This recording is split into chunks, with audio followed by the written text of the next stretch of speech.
Bienvenue à l'IEJC International Ministry. Ne laisse pas le Seigneur Jésus s'éloigner de toi pour faute de repentance. Comment rallumer la flamme de l'amour nuptial? Le Saint-Esprit a révélé des secrets. Aujourd'hui, nous allons voir le 9e secret. Je vais te prier d'attendre et de ne pas quitter. On se retrouve après ceci.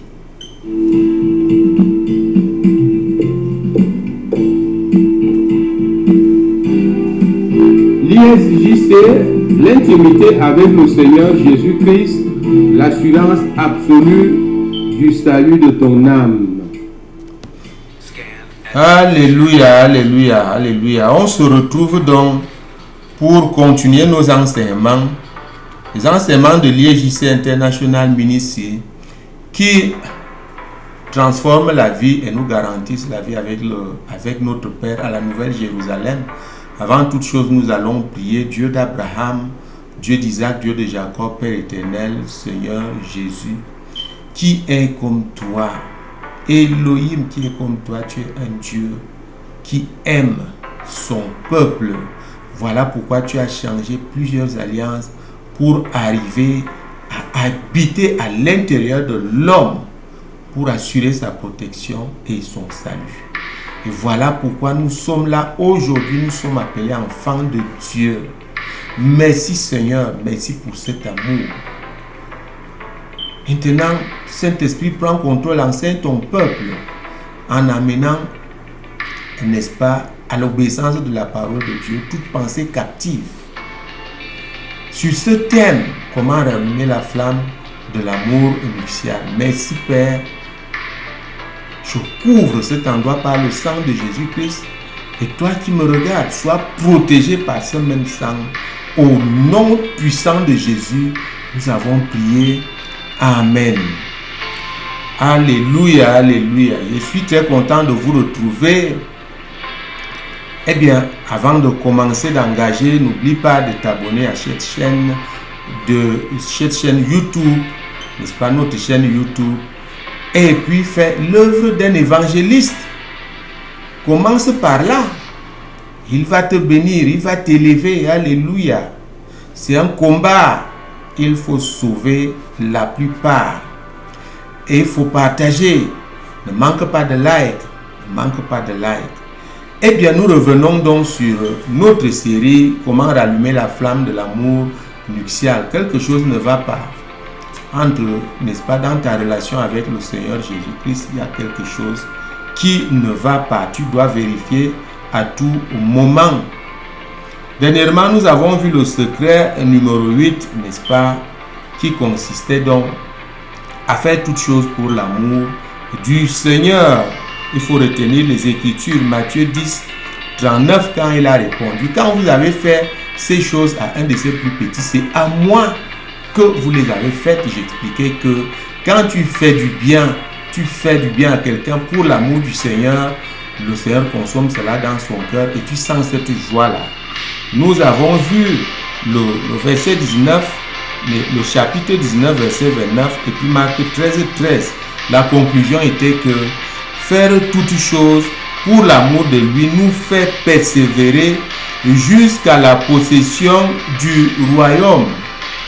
Jusqu'à la possession du royaume. Quand on fait toutes choses avec le Seigneur, nous persévérons jusqu'à la fin du royaume, jusqu'à rentrer en possession du royaume. Nous avons invoqué Apocalypse chapitre, n'est-ce pas, 3 et le verset 21. Aujourd'hui, nous allons donc voir le secret numéro 9. Le secret numéro 9 qui consiste donc à venir à la repentance, à la croix. À venir à la repentance, à la croix. C'est là que le Seigneur a laissé nos péchés. Et même le péché originel. Mais comment est-ce que tu pêches encore? C'est parce que tu repars à la croix quand tu es fâché. Tu dis non, Saint-Esprit, attends-moi là. Tu déposes le Saint-Esprit et tu rentres dans les ténèbres. Tu rentres là-bas décrocher la bagarre. Tu rentres là-bas décrocher le vol. Tu rentres là-bas décrocher la fornication. Tu rentres à cette croix-là où ces péchés sont accrochés. Alors tu dois venir les déposer, les remettre. Et il est là-haut, il te regarde, il attend que tu fasses la repentance, que tu te repentes pour te pardonner et te ramener vers lui. Alléluia. Beaucoup d'enfants de Dieu ne savent pas se repentir. Ils le font très vite. Pardonne-moi, voici ce que j'ai fait. Terminé. Il n'y a pas le chagrin dans ton cœur. Le chagrin doit être là. Tu dois te sentir vraiment mal à l'aise. Pourquoi? Pourquoi tu te sens mal à l'aise quand tu as péché? C'est parce que Satan se moque de toi. Il dit, je l'ai eu, il s'est souillé. Je l'ai eu, s'il reste comme ça, c'est bien. Jusqu'à ce que je le frappe. Il va en enfer. Non, il faut comprendre. Sois très prudent, ne dors pas. Ne laisse pas le soleil se coucher sur ton péché. Viens à la repentance. Voilà pourquoi le Seigneur ne se présente plus. Voilà pourquoi tu ne sens plus rien. Voilà pourquoi tu ne vois plus rien. Les choses vont se passer demain. As-tu vu ces choses? As-tu vu ces choses? Vous comprenez? Quand Dieu ne répond plus, il y a un problème. Il y a un problème quand Dieu ne répond plus. Il faut fouiller, il faut chercher, il faut demander au Saint-Esprit. Moi, je lui demande souvent, il me révèle des toutes petites fautes comme ça. C'est devenu très sensible avec nous. Ah oui, souvent, quand je passe la journée, quelque part, je reviens pour prier. J'attends longtemps, il ne se manifeste pas. Je commence à poser la question au Saint-Esprit. Montre-moi ce que j'ai fait aujourd'hui qui ne t'a pas plu. Eh bien, il montre, je me répands et il descend, il t'embrasse quand il descend. Vous comprenez? Donc, lisons une première écriture ici. Il faut savoir se repentir. Je vais enseigner sur la repentance. Une bonne repentance fait bouger Dieu. Ramène le Seigneur Jésus-Christ. Allons dans 2 Chroniques chapitre 7 verset 14 qui dit ceci: si mon peuple sur qui est invoqué mon nom s'humilie, prie et cherche ma face, et s'il se détourne de ses mauvaises voies, je l'exaucerai des cieux, je lui pardonnerai son péché et je guérirai son pays. Il y a beaucoup de choses ici, beaucoup de vocables ici, n'est-ce pas, dans ce verset biblique que nous allons étudier. Vous comprenez, il y a s'humilie ici, cherche ma face, se détourne de ses voies. Voilà, vous voyez les conditions d'exaucement pour que le Seigneur te pardonne, pour qu'il te pardonne. Voilà les conditions. Voilà les conditions. Il faut faire une bonne repentance et le Seigneur revient petit à petit. Tu dois pleurer quand tu te repens. Tu dois pleurer. Ça doit être vrai. Même si tu demandes aussi pardon à X ou Y, attends que tu consommes d'abord ta défaite. Ne te lève pas tout de suite, pardonne-moi alors. Non, ça c'est l'hypocrisie. Beaucoup de gens font ça. Il vient juste de commettre un péché, il va vers la personne, vraiment pardonne-moi. Non, c'est l'hypocrisie, ça ne donne rien. Consomme d'abord ta défaite. Laisse que Satan se moque d'abord de toi. Il finit de se moquer de toi et puis tu sens que le Seigneur t'a quitté. En ce moment-là, le chagrin est là et tu es obligé de te repentir. Là, c'est une bonne repentance. Donc, voilà, chers frères et sœurs en Christ, cette première écriture, le Seigneur demandait toujours aux enfants d'Israël de se repentir, de revenir à lui, pour que lui aussi revienne vers eux. Alléluia. Eh bien, nous allons voir le psaume 51. Nous allons voir le psaume 51. C'est la repentance de David quand il a péché contre Uri. Il l'a fait tuer et a pris sa femme. Cela n'a pas plu au Seigneur. Quand on compte, on peut dire que c'est vraiment le péché que David a commis dans sa vie de roi. C'est ce péché-là. Le Seigneur n'a pas été content. Il s'est repenti promptement. On se repent promptement. Quand le prophète est venu lui dire ceci, il lui a raconté une anecdote.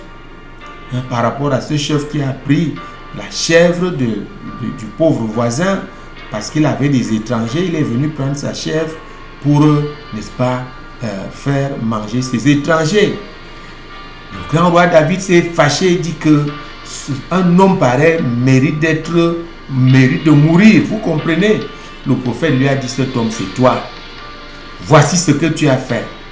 Eh bien, David s'est repenti.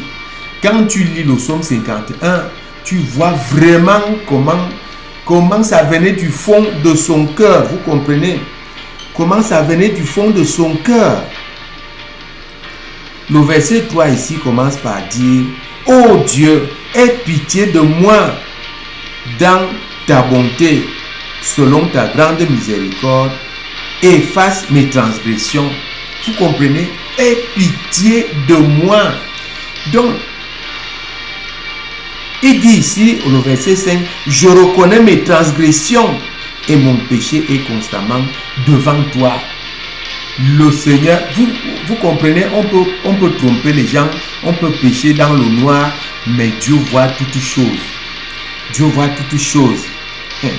Il dit, c'est devant toi toutes mes transgressions et mes péchés. J'ai péché contre toi seul et j'ai fait ce qui est mal à tes yeux, le verset 6. Vous comprenez, en sorte que tu seras juste dans ta sentence, sans reproche dans ton jugement. J'ai péché contre toi. Le plus souvent, et c'est toujours ça, c'est contre Dieu qu'on pêche. Dieu qui t'a dit ne fais pas telle chose. Il t'a dit tu veux marcher avec moi, sois saint. Comme moi-même je suis saint. Quand tu pêches, c'est contre Dieu. Ne crois pas que c'est contre ton voisin à qui tu règles les comptes, ton frère, ta soeur. Non, ton ennemi, c'est contre Dieu. Quand tu pêches, c'est un coup de poignard dans le cœur de Jésus-Christ, dans le cœur du Seigneur, et ça lui fait vraiment mal. Alléluia. Maintenant, vous voyez, il a fini de présenter son péché. Il plaide, il dit au verset 11, détourne ton regard de mes péchés, efface toutes mes transgressions. Vous voyez, ô Dieu, crée en moi un cœur pur, renouvelle en moi un esprit bien disposé. Vous voyez comment il plaide, il demande maintenant des choses, parce que quand tu te répands, tu coupes, tu détruis, tu déracines. Maintenant, il faut planter les biens spirituels, il faut replanter ce qui est bien dans le cœur. Le verset 13. Maintenant, voici ce qui se passe. Ne me rejette pas loin de ta face, ne me retire pas ton esprit saint. Vous comprenez? Ne me rejette pas loin de ta face, ne me retire pas ton esprit saint. Vous voyez maintenant, quand tu pêches, le Saint-Esprit quitte. Et si ton péché est permanent, est répété, Dieu te rejette. Il te rejette. Plusieurs fois, tu as été averti, tu n'as pas écouté. Maintenant, il te rejette. Vous comprenez? Ô Dieu de mon salut. Donc, il dit ici le verset 14, rends-moi la joie de ton salut et qu'un esprit de bonne volonté me soutienne. Un esprit de bonne volonté me soutienne. Faire ce qui est bien. Obéir, craindre Dieu. Alléluia. Nous allons prendre une écriture. 1 Jean, chapitre 1, verset 9. Nous allons voir cette dernière écriture. Donc, du Nouveau Testament, jusque-là, nous étions n'est-ce pas, à l'Ancien Testament. Alléluia, alléluia. 1 Jean,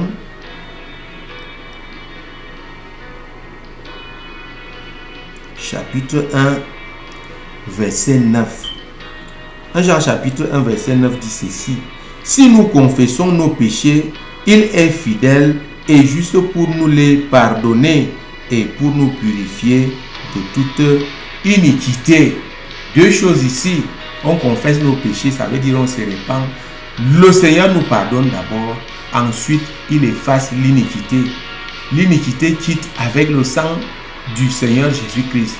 Tu finis de te repentir, il pardonne toujours. Après, tu invoques le sang de Jésus. Tu dis, lave-moi par ton sang, lave mon iniquité. et l'iniquité donc s'efface de ton âme. Si cela n'est pas le cas, le vieil homme va venir exploiter encore cette iniquité pour que tu fasses le même péché, et cette fois-là ce sera grave. Si tu étais un simple voleur, tu deviens un braqueur à main armée. Voilà, chers frères et sœurs en Christ, comment il faut faire. Il faut chercher toujours les voies de repentance. Il faut toujours les chercher. La conséquence positive ici, c'est que la repentance est le carburant qui allume la flamme de cet amour-là. Le Seigneur aime quand tu te répands, ça touche son cœur. Ça touche son cœur. Il sait que tu crées là des conditions favorables pour que vous soyez ensemble, pour que le Père t'aime et que les deux viennent habiter en toi. Voilà, chers frères et sœurs en Christ, nous allons nous arrêter là aujourd'hui. Voilà le secret numéro 9. Le secret numéro 9, c'est que, n'est-ce pas, la repentance est le carburant qui allume la flamme de l'amour de Dieu dans nos cœurs. Il faut donc toujours se repentir. Allez, que le Seigneur vous bénisse au nom puissant de Jésus-Christ. Je prie que tout ce que tu as entendu là, l'ennemi ne l'enlève pas. Je menace l'ennemi. L'ennemi ne l'enlève pas de ton cœur au nom puissant de Jésus-Christ. Je te couvre par le sang de Jésus. On se retrouve donc demain dimanche. Alléluia, alléluia, alléluia.